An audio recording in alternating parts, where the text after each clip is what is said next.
Magjosawa level. Passport ni Kimi. Si Paulo na rin ba ang may hawak?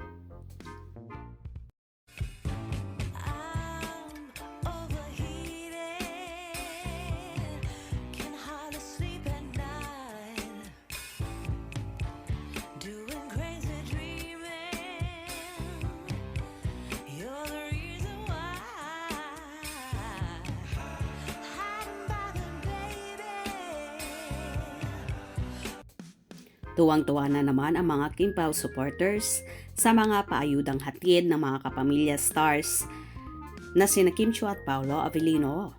Kasalukuyan kasing papuntang Los Angeles ang Kim Pao kasama ang handler ni Kimi na si Miss Edith Pariñas at ang iba pang team nito para sa show sa Los Angeles, California this coming March 8, 2025. Konsyerto para sa mga Filipino. At ipopromote din ng Kim Pao ang kanilang first movie na My Love Will Make You Disappear na ipalalabas na sa mga sinihan nationwide starting March 26, 2025.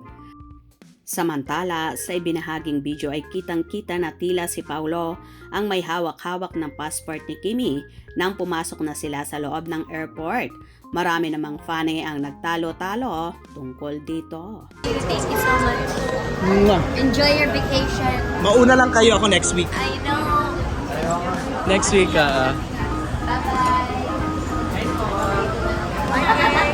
See you soon.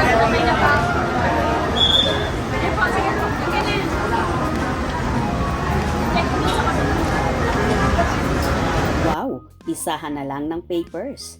Ngayon po yan sa Canada sila. Yes, makakapagpahinga sila sa Saturday pa yata perform nila. Alam ko kasama din dyan si Darren. Parang nauna lang ang Kim Pao. Dinig nyo, MJ? Next week daw siya. May time pang Kim Pao para mamasyal. Kalungkot lang wala si Kim sa ST. Pero magkasama naman sila ni Paulo. Nakakakilig talaga ang may himala. Dahil lagi na siyang naka all black, sila na talaga. Sila na talaga kasi di nagsusuot si Kimi ng black. Ayaw niya talaga pero ngayon siya na ang nag-a-adjust. Kasi si Paulo mahilig sa black color. Hala, napansin niyo yon nang pumasok na sila? Si Papi Pao na rin ba ang may hawak ng passport ni Mami Kim? Kaya nga wala man binigay si Kim. Hawak na ni Pao yung passport ni Kimi. Yun din nasa i-comment ko Kasi yun din napansin ko. Kaya nagbasa muna ako. Kay Pao lang po yung passport nandun kay Ate Edith. Kay Kim, nauna siya, di kasi natin nakita sa camera. Baka nasa manager ni Kim kasi po nauna pumasok. Couple nga kasi, good job. Pao Pao. Sabi ng babae, magpa-picture daw alam niyang papasok ng dalawa. Ha ha ha ha. Minsan as a fan of these two, we should be very considerate in a situation like this. Agree, hindi naman siya nagpilit. Nice pa din siguro na intindihan niya yung situation. Sana ganun lahat ng fan kapag nagmamadali yung mga artista. Huwag tampo at ipilit ang gusto tapos tampo at magpo-post na suplado o maarte ang actress, actor. Tama at nasa airport pa sila. Lahat naghahabol ng flight. Paano kung pinagbigyan siya ni Kim tapos dinumog na naman ang picture-picture? Tapos, mambabash is na pera na ang mga artista. Agree. Tapos, nadisga na, nasabihan na suplado at mga suplada. Minsan dapat piliin ang tamang timing, di ba? Kaya nga, hindi na rin nag-iisip. Madalas na fans sa senaryo.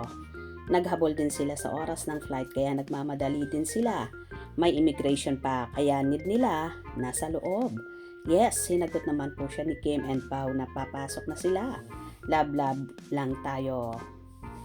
Love talaga nila isa't isa. Dati bihira lang makita si Kim na mag-itim na damit. Ngayon na-embrace na niya. Lakas talaga makahatak ng love. Si Pao may hawak na mga passport nila. Hehehehe. Magjosawa, coded. Parang hindi lang sila magjowa. Parang may something na talaga sa kanila na hindi lang pinapublic. Si Paulo na ang may hawak ng passport nila. Tsaka yung cellphone ni Pao hawak ni Kim sa awarding sa BIR kahapon. Ay, kasama pa niya si Pao kahapon sa awarding. Wow, iba na talaga pag pati mga personal mo na gamit ay hawak na ng guy. May something na talaga yan. Malalim. In your dreams, hahaha. Nadula si Kim na Iisang bahay sila, kahit joke yon, hindi pwede magbitaw ng salita si Kim ng ganyan. Halos sa araw-araw, madaling araw raw magkasama, ha ha ha ha. Thank you Sir MJ. Paulo, talagang may hawak ng passport nila ni Kim. Have a safe life, loving Kim Pao. Thank you MJ sa ayuda always. Medyo matagal yata uwi ng Kim Pao kasi si MJ next week pa alis. See you here in California, Kim Pao. Have a safe flight, lovebirds. Safe flight, Kim Pao. God bless. Have a safe flight. Love you, both my Kim Pao.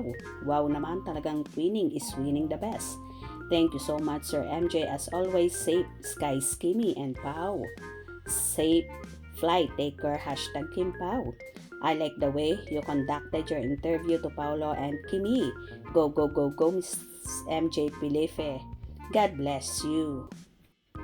Sabi nga niya, pag siya nagsuot ng black, may nangyaring malaking himala sa buhay niya. Yun na nga, napanood po yun. Napansin ko rin. MJ Felipe, sana mas malinaw interview. Yun na daig ng ingay. Thank you for always updating us. You are really a true-blooded Kim Pao Natex. Lovey. Himala na talaga si Kimmy. Kasi all itim na ang suot, hindi naman ginagawa dati. Posible nga kaya bang si Paulo na may hawak ng passport ni Kimmy dahil hindi nakita na iniabot ni Kimmy sa guard ng naturang airport. Kaya naman marami tuloy ang nag-isip na talagang magjusawa level na ang Kim Pao. Hope you enjoyed. Please subscribe for more info.